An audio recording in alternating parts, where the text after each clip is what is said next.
Bonjour à tous et bienvenue dans cette troisième vidéo consacrée au grand compositeur Giacomo Meyerbeer, 1791-1864. Alors, j'étais resté en 1817 et j'avais évoqué ses trois premiers opéras, le Serment de Jephté en 1812, Ali-Melek en 1813, enfin il a d'autres titres, mais c'est celui-là que je vais retenir, qu'on va retenir et qu'on a retenu d'ailleurs, hein. Et en 1814, la Porte de Brandebourg, qui n'a été jouée que pour le bicentenaire de la naissance du compositeur en 1991. Ensuite, donc, sur les conseils de Antonio Salieri, donc autre génie de la musique et de l'opéra en particulier, il se rend en Italie, puisque sans doute Salieri avait conscience que pour se former en matière d'opéra, il fallait non seulement que Meyerbeer ait la référence allemande, mais qu'il ait aussi la référence italienne, et notamment celle peut-être de Rossini. Alors là, je vais m'interrompre 30 secondes, je crois qu'il y a une baisse de lumière. Je reviens.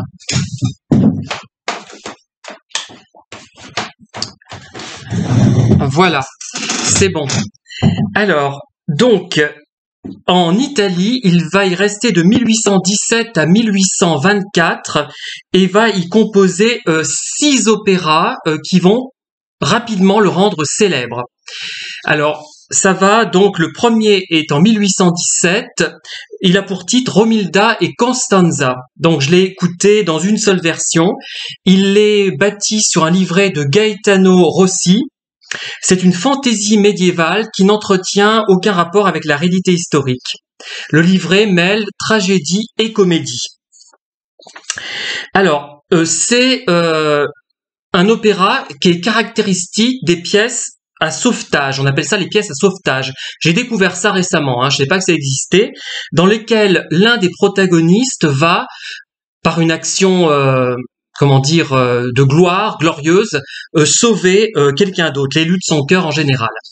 Alors, il y a eu pas mal de péripéties lors de la première de cet opéra, des choses assez amusantes.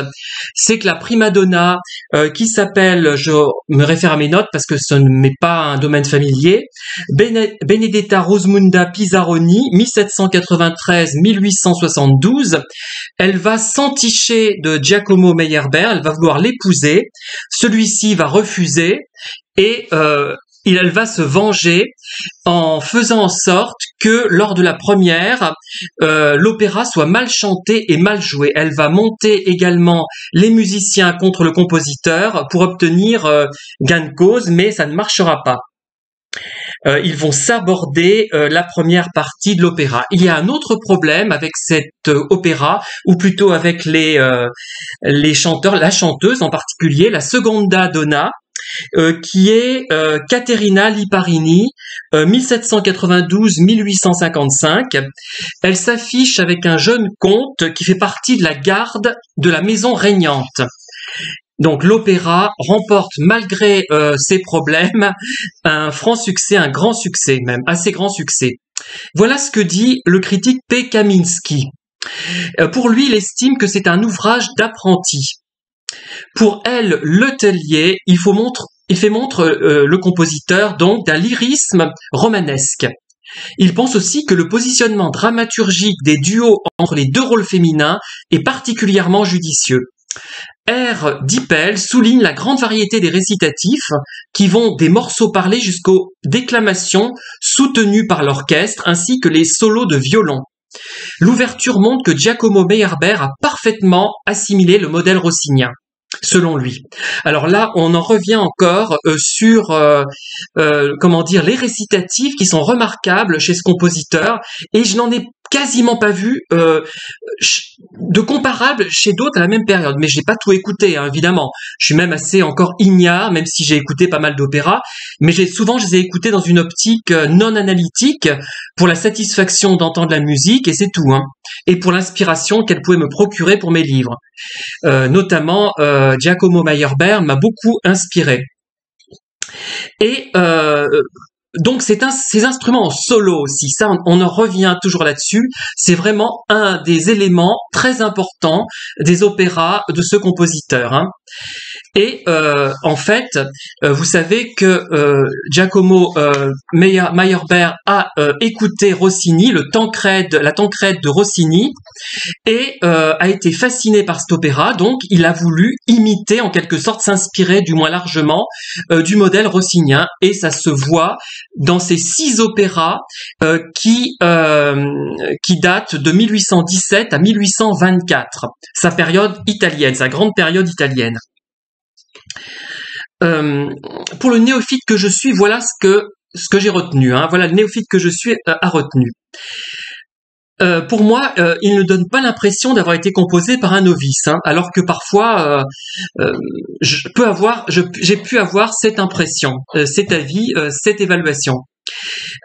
Alors moi je trouve que l'ouverture comporte des moments absolument ravissants, élégants, une élégance dans dans ces ouvertures, et notamment avec les passages en solo de clarinette, il me semble. Et moi ça me plaît beaucoup, c'est frais, c'est la la la la la la la. Enfin je vais pas vous le chanter parce que j'ai pas retenu exactement le morceau, mais c'est vraiment ça séduit tout de suite, ça émoustille, voilà.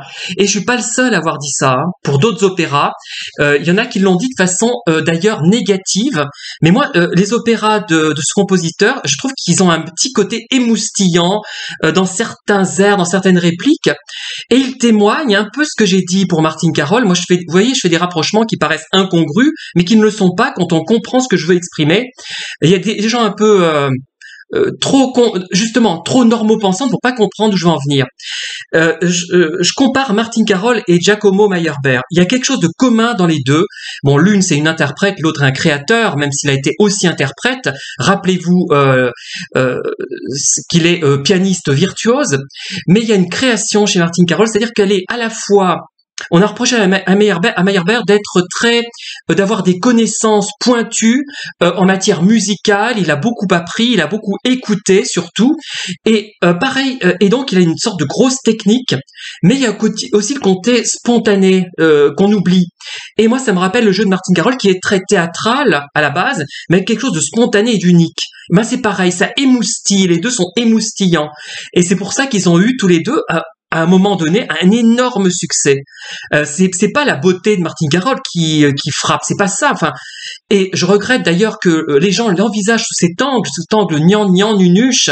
Moi, ça m'énerve d'entendre des trucs comme ça. C'est ce côté émoustillant de son interprétation qui dénote à la fois une grande technique et une grande spontanéité. Pareil pour Meyerbeer. Moi, je vois la technique et la spontanéité, et ça donne des trucs très amusants. On va les détailler d'ailleurs dans cette vidéo et dans celles qui suivront.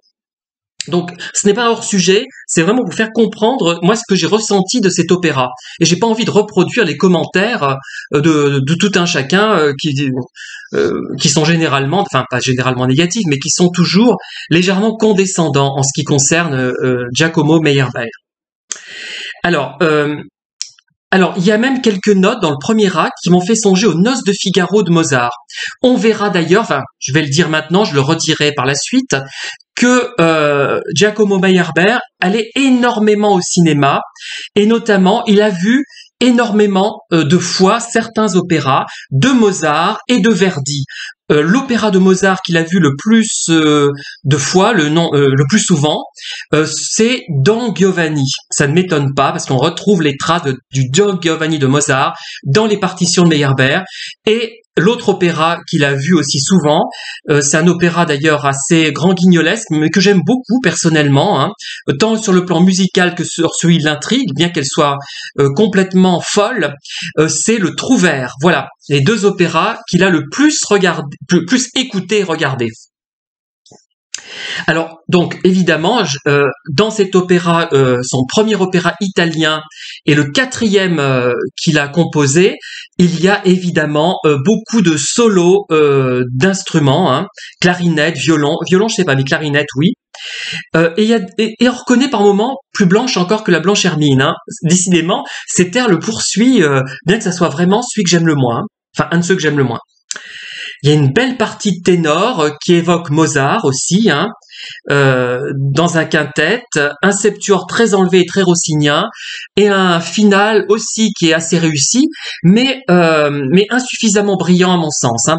Alors moi je trouve que dans cet opéra, il y a beaucoup de bonnes choses, on s'ennuie pas, moi je trouve que c'est pas l'opéra d'un novice, enfin moi je suis pas un spécialiste aussi, vous me direz, mais il manque le petit quelque chose qui rendrait cet opéra inoubliable. Je pourrais pas vous dire quoi. Bon, évidemment, je suis pas musicologue. Il y a le petit truc qui manque un peu quand même, hein, à part le côté émoustillant de cette ouverture avec la clarinette notamment, hein. Alors ensuite, il y a l'opéra suivant, c'est en 1819, il en fera deux en 1819, enfin qui sortiront en 1819, c'est Sémiramide reconnu. Voilà. C'est une adaptation du conte Lodovico Piosasco fait d'un célèbre poème de Pietro Metastasio, 1698-1782, qu'on appelle en France Métastase, hein. Le nom n'est guère ragoûtant, mais voilà, l'opéra de Métastase, il y a eu beaucoup de livrets. Il a été mis en musique par de nombreux compositeurs déjà, hein, Sémiramide, dont Gluck et Salieri. La version de Meyerbeer serait la 33e mise en musique de ce livret de Métastase. Voilà, la 33e apparemment, j'espère ne pas me tromper, c'est du moins ce que j'ai lu. Donc cet opéra explique la façon dont la légendaire Sémiramis se fait accepter comme reine de Babylone après qu'on eut découvert qu'elle s'était fait passer pour son propre fils, seul héritier légitime du trône. Ils étaient sexistes à l'époque, hein. Le livret original, inadapté à un opéra de 1820, a été remanié par le comte Lodovico Piosasco fait et raccourci, évidemment. Meyerbeer emprunte des morceaux à son opéra précédent. L'ouvrage, créé en présence du roi et la reine de Piémont-Sardaigne, est un triomphe, succès qui sera toutefois éphémère. Alors moi, dans cet opéra, je perçois nettement l'influence de Mozart et de Rossini. Alors, dans mon livre, il faut que je précise que c'est moi. Là voilà. Mozart, Rossini et peut-être même Salieri. Donc alors justement, il y a une référence très forte à Don Giovanni de Mozart, que j'ai écouté des tas de fois moi aussi, donc je commence un peu à le connaître. J'en parlerai peut-être aussi, hein, à mon modeste niveau. Et par exemple, il s'inspire du début de l'ère d'entrée de Donna Elvira. Alors là, je sais ce que vous allez dire, hein, j'ai été souvent comparé à Donna Elvira, hein, il paraît que je suis aussi emmerdant qu'elle, et elle est à la fois très emmerdante mais très lucide en fait, cette femme, hein, voilà. Elle finit religieuse d'ailleurs, hein. Vous voyez ce qui m'attend. Che me dice mai, quel barbaro dove. Vous voyez, vous savez, l'air d'entrée, j'aime beaucoup d'ailleurs. Il y a un passage que j'aime beaucoup, mais je peux pas vous le chanter là. Ça me trotte dans la tête, mais je pourrais pas vous le dire lequel, parce que je saurais pas le chanter. Voilà. Et aussi le grand air de Donna Anna qui a donné lieu à plein d'interprétations. Et moi, j'ai peut-être une autre interprétation d'ailleurs, hein. Évidemment, Donna Anna est amoureuse de Don Giovanni, mais il n'y a pas que ça. Il y a plus que ça, à mon avis. Je trouve que c'est pas assez grand et mystérieux et ça justifie pas ce qu'a fait Mozart. Mais bon, voilà. Et donc, on retrouve aussi Orsai Chielonor du Donna Anna et aussi Mio Tesoro de Don Ottavio. Alors c'est clair, dans cet opéra, il y a ces trois morceaux, enfin des bouts de ces trois morceaux qui sont réutilisés. Alors j'aime beaucoup l'ouverture, en particulier le passage à la clarinette, toujours élégant et moustillant, et c'est un copier-coller ou quasiment de l'opéra, du premier opéra italien de ce compositeur, hein. Il a fait un copier-coller de son ouverture, et quand je l'ai écouté la première fois, l'autre, j'ai commencé par Sémiramide reconnu, je me suis dit mais quand j'écoutais le premier opéra qui est, j'ai oublié son titre déjà, Romilda et Costanza, je me suis dit mais j'ai déjà entendu ça quelque part et je me suis rabattu tout de suite sur Sémiramide reconnu et je dis mais c'est la même ouverture, hein. Voilà, oh là là, il fait un peu comme moi dans mes livres, moi je reprends parfois des parties qui m'ont plu et que je remanie, que je réutilise ailleurs, hein. J'ai une façon d'écrire qui est de la composition finalement. C'est pour ça que mes livres ont du mal à trouver un public, un grand public, disons. Alors, qu'est-ce que je pouvais dire d'autre? Voilà, c'est tout, oui. C'est tout ce que j'en dirais. C'est maigre, vous me direz, mais bon, je fais ce que je peux, je suis pas musicologue, hein. Alors ensuite, son opéra suivant, toujours en 1819, c'est Emma di Resburgo, euh, adapté par Gaetano Rossi, 1774-1855, d'un livret d'Andrea Leone Tottola, écrit pour Simone Mayr, 1763-1845. J'aime bien ce compositeur, j'en parlerai d'ailleurs aussi, hein. Ouvrage lui-même tiré de celui de Jacques-Antoine de Révéronie-Saint-Cyr, 1767-1829, et Jean-Nicolas Bouilly, 1763-1842, pour un opéra d'Étienne Nicolas Méhoul, 1763-1817. Méhoul, c'est bien celui, rappelez-moi, qu'on chantait chez l'abbé de Nantes, où j'ai le malheur de tomber, enfin le malheur et le bonheur de tomber à un moment donné. Mais ces terres-là des royalistes, enfin, ça me reviendra, hein, je vous le dirai. Voilà. L'intrigue, donc, a été déplacée dans l'Écosse médiévale, qui était mise à la mode à l'époque par Walter Scott. D'ailleurs, c'était un peu la mode de cette Écosse, pensez à la Dame du Lac en 1820 de Rossini, hein, c'est un peu le début enfin, c'est considéré vraiment comme l'opéra romantique par excellence, le vrai début, avec la Dame du Lac de Rossini, mais d'autres disent que c'est la Médée de Cherubini. Donc là, je m'y perds un peu. Pour ne pas dire de bêtises, je vais me taire.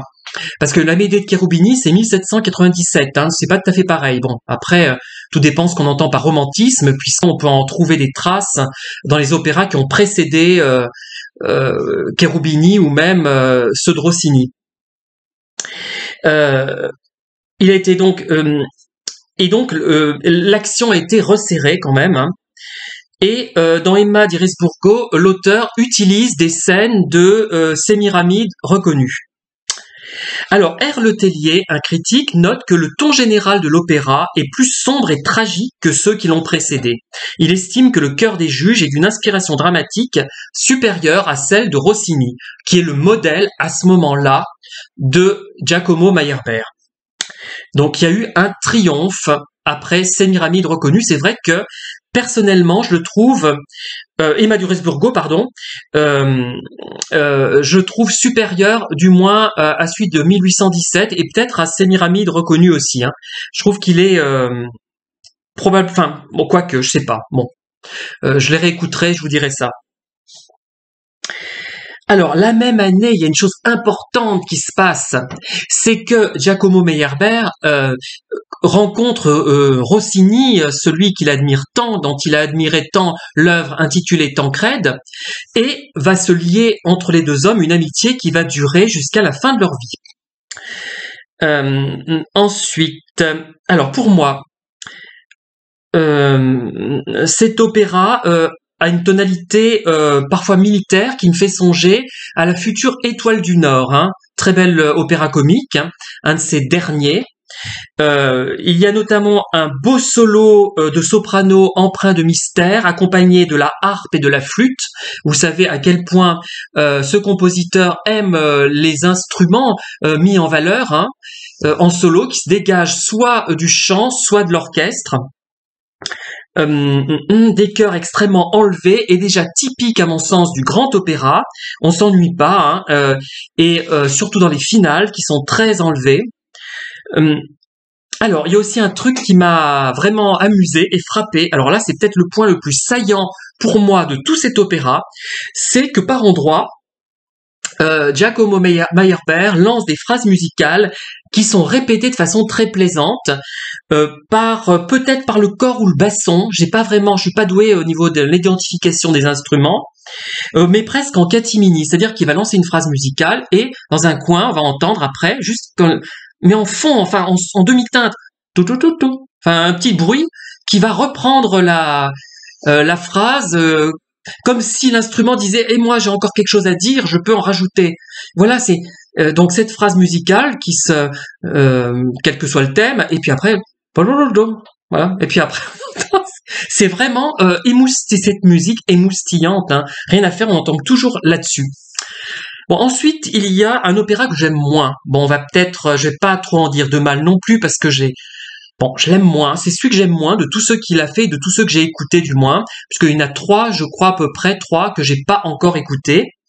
Peut-être qu'il me plaira encore moins que Marguerite d'Anjou en 1820. Hein. Il est sorti en 1820, cet opéra. Il était joué pour la première fois en 1820. Il collabore avec le premier librettiste italien. C'est donc Felice Romani, 1788-1865. Alors la trame, elle prend de grandes libertés avec l'histoire. Hein. L'histoire, c'est la guerre des 2 roses. Hein.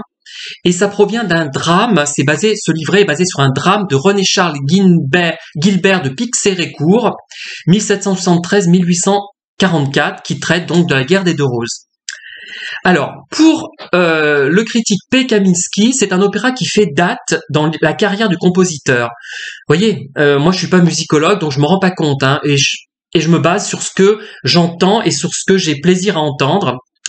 Il souligne l'ampleur de sa vision historique, ses vastes tableaux, la caractérisation des foules, mais aussi la présence d'un personnage comique. R. Letellier note que c'est le premier du compositeur basé sur des faits historiques réels, même si l'histoire est malmenée. C'est un triomphe sans précédent pour Giacomo Meyerbeer, qui dirige l'orchestre lors de la première et accompagne les récitatifs au clavecin. Vous voyez, rien que ça. Alors, le compositeur est ovationné à l'issue de chaque acte. Je termine sur Marguerite d'Anjou en donnant mon point de vue de façon un peu plus précise, enfin si on peut dire. Alors, pour moi, c'est un opéra qui est très nettement inspiré de Rossini, peut-être encore plus que les autres. À quelques passages près, mais c'est ta vie, n'engage que moi, hein, ne me harcelez pas pendant 3 ans parce que j'aurais dit du mal de cet opéra. Hein. Je trouve que c'est plus de la bonne musique. On voit que c'est bien fait, c'est sûr, c'est soigné, c'est bien fait, que de la belle musique pour moi. Voilà. C'est ce qu'on avait reproché d'ailleurs à l'abbé Vogler. Hein. Il est moins marquant que Sémiramide reconnu, par exemple. Hein. Mais il y a peut-être une plus grande unité de style, ça je le reconnais, que dans les ouvrages précédents. C'est peut-être plus personnel, c'est peut-être plus posé, c'est peut-être ça qui me donne l'intérêt à cet opéra. Et on remarque toujours son intérêt pour les instruments en solo. Et il y a même un passage qui rappelle la future bénédiction des poignards, des Huguenots, qui lui sera proposée à la foule, au public plutôt, à la foule ça fait drôle, en 1836. Merci de m'avoir écouté et à très bientôt pour de nouvelles vidéos sur ce compositeur.